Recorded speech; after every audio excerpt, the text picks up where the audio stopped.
Você sabe, o nosso sistema solar é composto por um número enorme de objetos que giram em torno da nossa estrela mais próxima, o Sol. Todos esses objetos giram conforme órbitas bastante precisas que podem ser calculadas por qualquer um com base na lei da gravidade do Newton, tendo apenas a posição, massa e o vetor de velocidade do objeto. Esses objetos variam enormemente de tamanho, desde pequenas poeirinhas espaciais até planetas enormes. Não existe um critério muito fixo para definir o nome dessas coisas, mas os astrônomos chamam os 8 maiores corpos que giram em torno do Sol de planetas. Por ordem de distância, Mercúrio, Vênus, Terra, Marte, Júpiter, Saturno, Urano e Netuno. Tenho certeza que até aqui não falei nenhuma novidade. Plutão é um caso à parte. Foi classificado por muito tempo como planeta, mas descobriu-se depois ele faz parte de um grande grupo de corpos pequenos que giram nos limites exteriores do Sistema Solar. Existem vários outros corpos lá mais ou menos do tamanho de Plutão,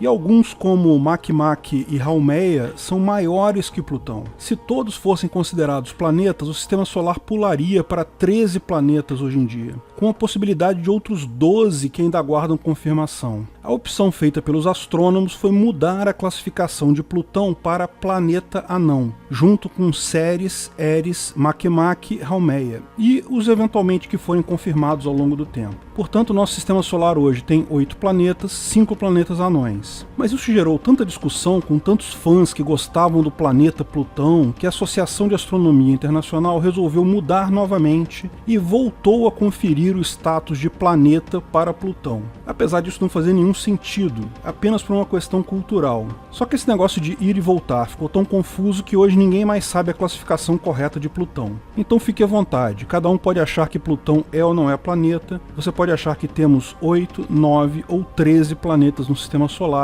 ou qualquer número entre 13 e 25 também é uma possibilidade. De qualquer forma, além de planetas e planetas anões, existe também um grande número de corpos chamados de asteroides, que são menores que os planetas anões. São irregulares, ou seja, não têm um formato esférico, e são divididos em 2 grandes cinturões principais. Um deles chamado de cinturão de asteroides, que fica entre Marte e Júpiter, e o chamado cinturão de Cupier, que fica além de Netuno. São milhares de corpos de tamanhos diferentes que orbitam nessas regiões. Alguns desses corpos que orbitam entre Marte e Júpiter, porém, têm órbitas muito excêntricas, muito alongadas, ou seja, embora fiquem a maior parte do tempo entre Marte e Júpiter, alguns asteroides chegam bem perto da Terra. É o caso do asteroide 99942 Apophis, que é uma rocha de 370 metros de tamanho, ou seja, mais ou menos uma rocha do tamanho do Pão de Açúcar. Ele faz parte desse grupo de asteroides que vem nos visitar de tempos em tempos, passa muito perto da Terra, fez uma passagem próxima a nós em 2004 e a próxima passagem dele ocorrerá em 2029,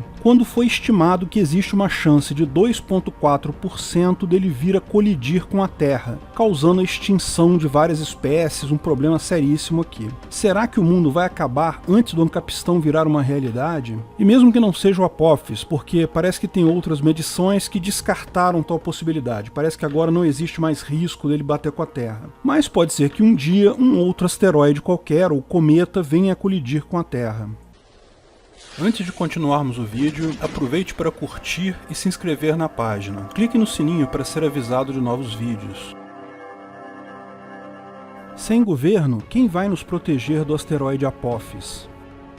O passado do planeta Terra é cheio de catástrofes absolutas que, por várias vezes, quase acabaram com toda a vida no planeta. Em determinado ponto do passado, em 2 épocas distintas na verdade, passamos pelo fenômeno chamado Snowball Earth, ou seja, Terra Bola de Neve, em que as geleiras que hoje existem apenas nos polos sul e norte cobriram todo o planeta. A temperatura média era muito inferior à atual e a vida se tornou muito difícil, posto que não havia muito oceano exposto ao sol, nem mesmo terra, era tudo gelo. A primeira vez que surgiu a Terra Bola de Neve foi há cerca de 2 bilhões de anos atrás, e a segunda e última vez foi há cerca de 750 milhões de anos atrás. Em ambas as situações, a vida na Terra esteve em perigo, e, curiosamente, não apenas se recuperou depois disso, mas também, aparentemente, esses eventos foram gatilhos de mudanças evolucionais importantes. No primeiro evento surgiram as primeiras células eucarióticas, que possuem núcleo, ou seja, o DNA da célula fica dentro do núcleo, como acontece com as nossas células. Antes disso, todas as células eram procarióticas, ou seja, não possuíam núcleo. O material genético, o DNA, de forma circular, ficava flutuando dentro da célula junto com as demais organelas celulares. Lembra, até aqui só haviam seres unicelulares no planeta. O segundo evento, que durou de 750 até 550 milhões de anos atrás, e quando acabou, tivemos a explosão do Cambriano, com o surgimento de seres multicelulares. Uma enorme quantidade de tipos de seres com os formatos mais loucos, que muitos só existiram por essa época mesmo, pois logo na chamada extinção do Ordovaciano, em 440 milhões de anos, extinguiu-se vários desses organismos, inclusive os trilobitas e boa parte dos animais que só existiram nessa época mesmo. Em seguida veio a extinção do Devoniano, em 350 milhões de anos atrás, foi outra grande extinção. A extinção seguinte foi a do Permiano, que ocorreu em 250 milhões de anos atrás. Foi a maior de todas. 96% dos seres marinhos foram extintos e 50% dos terrestres. A extinção seguinte se deu no Triássico, há cerca de 200 milhões de anos atrás. E finalmente, a última grande extinção é provavelmente a mais famosa, foi a que dizimou os dinossauros, foi a extinção do Cretáceo, há 65 milhões de anos atrás. O que causou essas extinções em massa? Bom, parece não haver uma causa única. Por exemplo, a maior extinção de todas, a do Permiano, parece ter sido causada por um vulcão gigante que surgiu onde hoje é a Sibéria, expelindo quantidades absurdas de gás carbônico na atmosfera. Já a do Cretáceo parece ter sido causada por um meteoro que atingiu o planeta na região da Península de Yucatán, no México. Mas, na verdade, nada disso é muito certo, tá? E alguns cientistas até questionam essa versão de que existiram essas extinções em massa. A coisa toda pode ter mais a ver com a capacidade de preservar os fósseis do que efetivamente com períodos em que muitas espécies desapareceram ao mesmo tempo. Mas, no caso específico da chamada barreira KT, que é a extinção do Cretáceo, o fim dos dinossauros, observou-se que, no mundo todo, havia um depósito enorme de irídio sempre que a rocha era datada desse período, cerca de 65 milhões de anos atrás, mesmo período em que os dinossauros foram extintos. Isso logo apontou para a possibilidade de uma colisão com um cometa ou asteroide, posto que o irídio é um metal muito raro na Terra, mas existem asteroides que têm uma quantidade grande de irídio no espaço. Foi o físico americano Luiz Álvares, um americano da Califórnia, que postulou essa hipótese nos anos 80. Inicialmente, a ideia de um asteroide ou cometa ter impactado na Terra e isso ter causado a extinção dos dinossauros sofreu resistência porque, dentre outras coisas, não havia uma cratera grande o suficiente para ser atribuída a tal evento. 65 milhões de anos é um bocado de tempo, mas em termos geológicos, esperava-se ainda encontrar registros dessa cratera. Finalmente, uma pesquisa geológica para a busca de petróleo, uma empresa do México percebeu que havia uma grande cratera parcialmente submersa na região da Península de Yucatán. A cratera foi muito descaracterizada pelo tempo e pelo fato de se localizar em uma região costeira, mas a datação bateu precisamente com o período imaginado para a extinção do Cretáceo. Finalmente a teoria foi aceita e Álvares ganhou até um prêmio Nobel de Física por essa descoberta. Estimativas dizem que o asteroide que colidiu com a Terra tinha então aproximadamente 10 quilômetros de diâmetro, ou seja, era mais ou menos do tamanho da ilha de São Vicente, uma ilha bem grande no litoral de São Paulo, onde ficam as cidades de Santos e São Vicente. Note, portanto, que o asteroide Apophis, mesmo que venha um dia a se chocar com a Terra, não vai fazer nem cócegas perto do que foi esse outro asteroide. Lógico, ainda vai causar muito dano, se cair em uma área habitada, não tenha dúvidas, vai causar muito prejuízo, muitas mortes, mas certamente não vai causar nada como extinção da vida na Terra. Afinal, causar a extinção da vida na Terra nem esse asteroide bem maior que causou a extinção dos dinossauros, né? Lógico, isso não foi uma boa notícia para os dinossauros, que eram os seres dominantes na Terra, eles efetivamente foram extintos, mas deve-se ressaltar que os seres humanos, ao contrário dos dinossauros, têm uma capacidade de viver em climas extremos muito maior. Estimo que, mesmo que a maior parte dos seres humanos venha a perecer num evento desse tipo, se cair um asteroide do mesmo tamanho do que caiu no caso dos dinossauros, temos uma chance maior de sobrevivência como espécie, uma chance maior que os dinossauros. Ainda assim, um asteroide como esse da extinção do Cretáceo certamente vitimaria boa parte da humanidade, devido, dentre outras coisas, à dificuldade de se produzir comida. O impacto do asteroide vai levantar tanta poeira que o Sol vai ficar oculto por muitos anos, levando à falha de colheitas seguidas. Bom, e como evitar uma tragédia desse tipo? Todos nós já vimos filmes de ficção científica em que, na iminência de um asteroide atingir a Terra, governos do mundo todo se unem e mandam uma nave ir lá e explodir o asteroide ou desviar ele da Terra. Sem governos, estaríamos condenados, certo? Quem iria colocar foguetes lá para desviar os asteroides? A questão sobre esses filmes é que, bem, lamento ser portador de más notícias, isso só funciona em ficção científica mesmo. Com a tecnologia que temos hoje, existem dúvidas sequer se seríamos capazes de desviar o Apophis, que é pequenininho. Para isso, a melhor ideia que existe é construir um foguete que vai se acoplar no asteroide e fornecer uma força lateral constante por um tempo, em um ponto bem calculado da trajetória dele, de forma a desviar ele da rota o suficiente para passar longe da Terra. Isso pode ser feito pelo próprio foguete ou por uma vela solar que ele usaria a energia do Sol para desviar milímetros no ponto certo da trajetória, de forma que ele se desvie por uma grande distância quando chegar próximo da Terra. Mas nada disso é possível hoje, ainda estamos há muitos anos de ter tecnologia para isso, com ou sem governo. O fato é que, se descobrirmos um asteroide pequeno como o Apophis, só com 10 anos para fazer alguma coisa,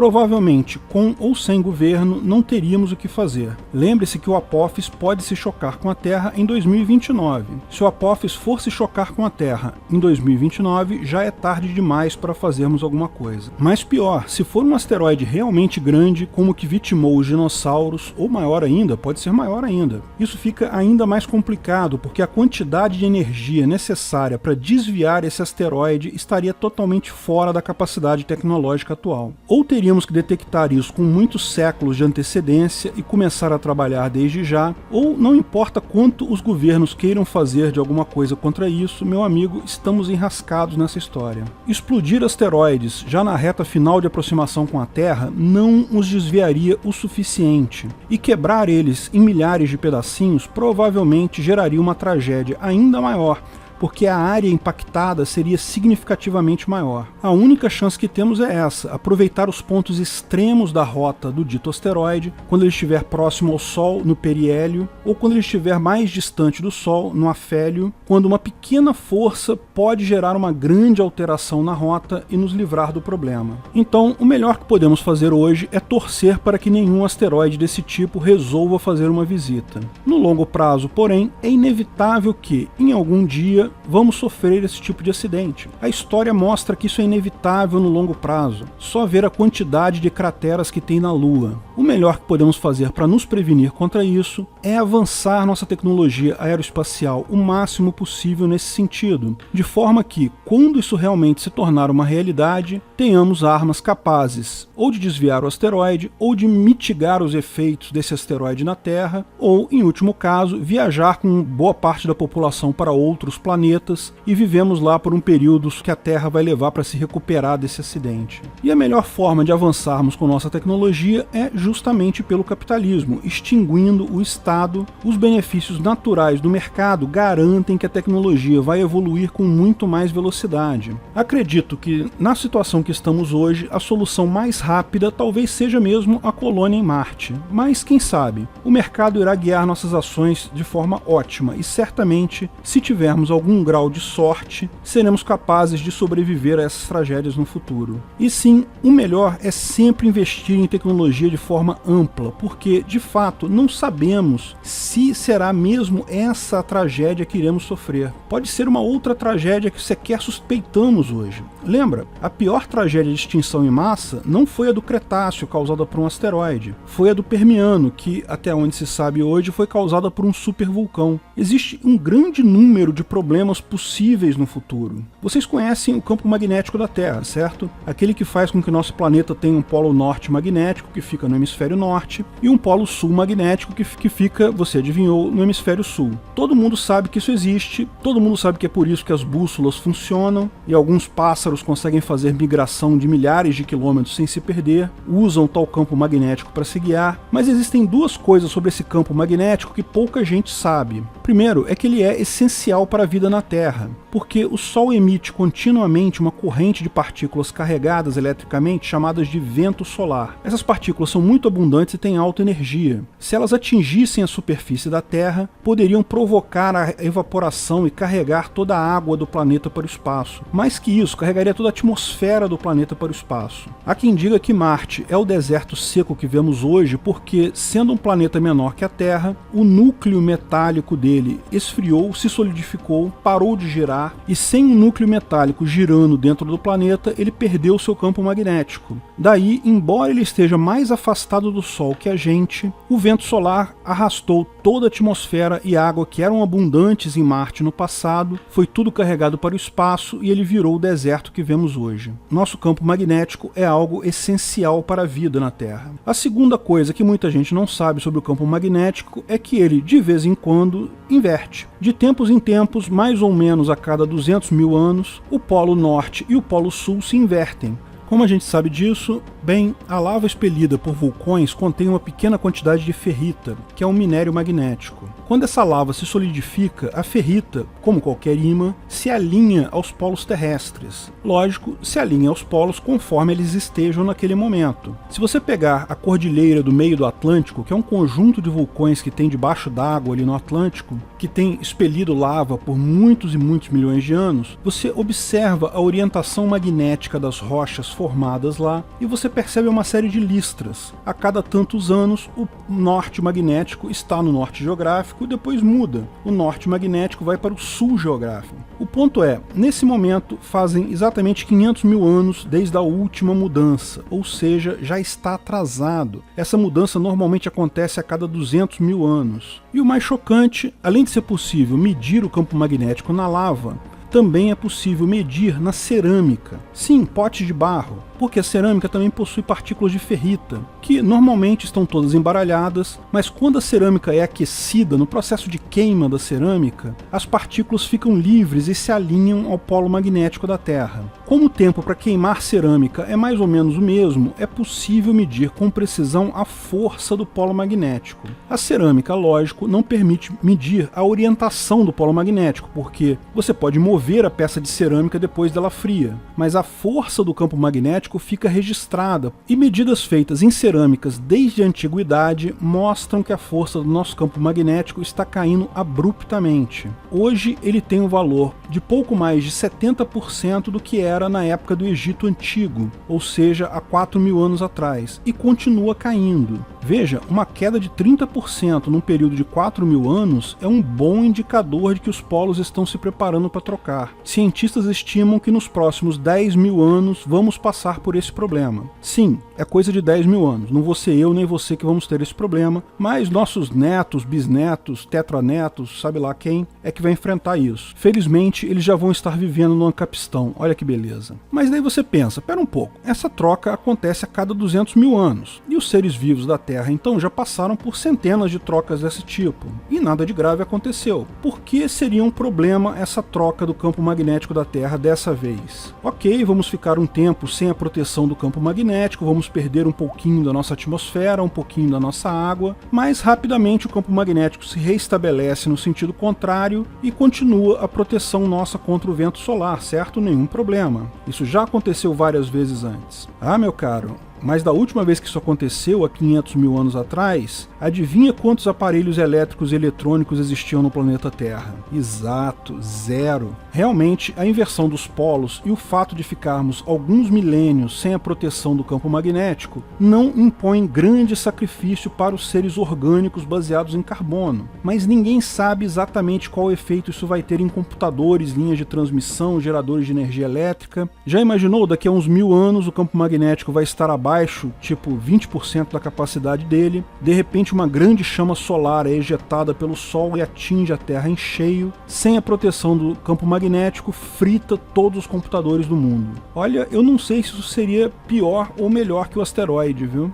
Esse é o problema de encarar essas situações sobre a ótica centralizadora do governo. Se o governo começa a investir fortunas em uma solução para o asteroide, ok, lindo, mas e se depois percebe-se que o nosso problema é um vulcão monstro que abre em algum lugar do planeta, ou todos os nossos eletrônicos viram sucata de uma hora para outra? Quem vai ter a capacidade de prever qual é o desastre. Se investimos muito em uma coisa e o que acontece é outra, todos os nossos recursos foram desperdiçados no problema errado. E essa é a vantagem do livre mercado, do anarcocapitalismo sobre o estatismo. O Estado vai focar sempre nos problemas que ele julga mais sério, que a burocracia julga mais sério. Só que a burocracia não é sempre ligada em fatos reais. Ela muitas vezes vai obedecer aos seus próprios incentivos. Veja, se criarmos a Asteroide Braz, uma empresa pública estatal com o objetivo de investigar os asteroides e criar soluções para isso. Adivinha o que vai acontecer? Eles vão achar cada vez mais evidências de perigo de asteroides e vão precisar de cada vez mais dinheiro para soluções mirabolantes para esse problema que eles encontram. Porque esse é o incentivo no caso. Qualquer cientista da Asteroide Braz que descobrir que não existe tanto risco de asteroide assim vai ser demitido. Porque se divulgar essa pesquisa, os recursos para a Asteroide Braz vão secar. Isso garante que, com o tempo, independente de qualquer evidência factual, cada vez mais e mais indícios perigosíssimos de asteroides vão ser criados pelos cientistas. Cada vez mais o pessoal da Rede Globo vai falar que 97% dos cientistas estão em consenso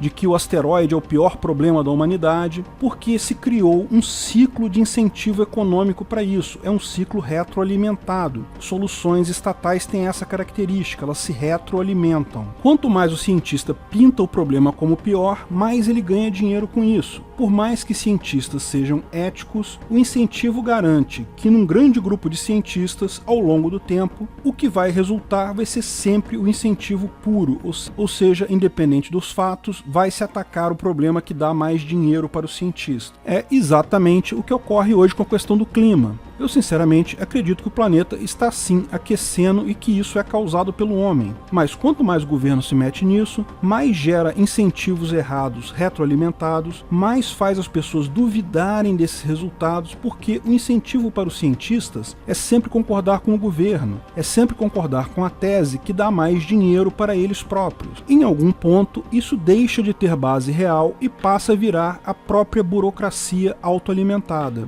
Será que já chegamos nesse momento? Eu não sei, é um palpite para qualquer um aí. Minha sugestão para resolver o problema ambiental é a proibição absoluta de que governos tomem qualquer ação nessa área, façam qualquer lei com incentivo de pesquisa sobre clima ou qualquer outro tipo de regulamentação para tentar atacar o problema. Apenas afastando os parasitas mafiosos desse problema, poderemos ter a real dimensão do mesmo e encontrar soluções efetivas para isso. Falei já sobre esse assunto no vídeo Como Resolver o Aquecimento Global. Por outro lado, empresas no mercado sempre vão ter a melhor capacidade de resposta possível aos problemas reais, porque isso garante melhores lucros. As chances são pequenas em qualquer caso, não vou te enganar não, mas pelo menos os incentivos vão estar nos lugares certos. No dia que houver um problema, seja o clima, seja o asteroide, seja o vulcão, seja o campo magnético, certamente haverá lucro em resolver tal problema, e sempre haverá um capitalista malvadão querendo embolsar esse lucro. Que bom, porque no final das contas vai ser a busca do lucro que vai nos salvar. Boas intenções só geram tragédias. Obrigado por assistir nosso vídeo. Comente abaixo se tiver dúvidas ou sugestões de novos temas.